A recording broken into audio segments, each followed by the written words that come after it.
It's really, I'm excited for everyone to see it. It's a really good time, and we had a really good time making it, and it feels like the kind of movie I had a great time going to when I was younger, and we need that.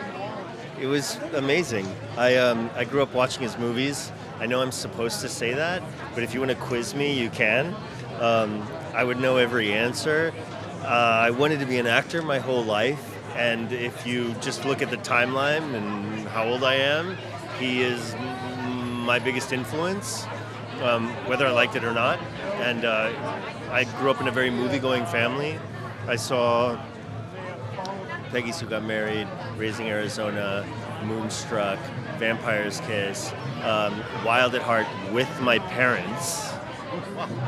And it goes on from there, obviously. All of it is exciting. I mean, I'm fired up about the idea of even being in a cinema again and watching a movie with people that enjoy movies. You know, it's been a while for me. I haven't been out. And so that's really something to look forward to. And then this particular festival is a festival that celebrates movies, but also music and gaming and writing and all of it. So I'm with real people that enjoy the creative arts. So that I'm excited to see what they think about it. I don't know. We'll see. First of all, to see like Pedro again, I haven't seen him in a long time, is a lot of fun. I had a wonderful time working with him. He's a very nice man. He's also an incredible actor.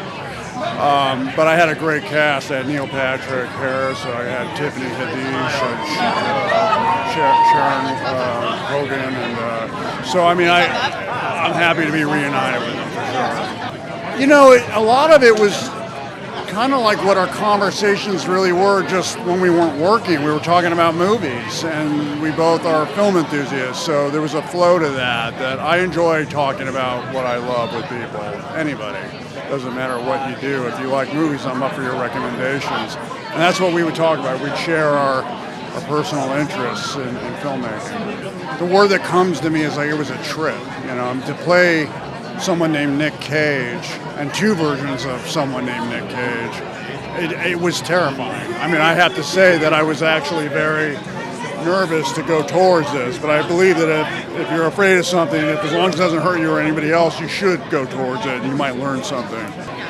It was sort of a validation of my philosophy of that which you're afraid of, go towards, but also to keep with the idea of trying to facilitate the director's vision. And in this case, he had a very specific idea of who I am, which is not really very much like me.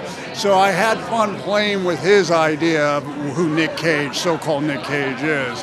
And the fact that I could have fun with that, to me, was what I learned.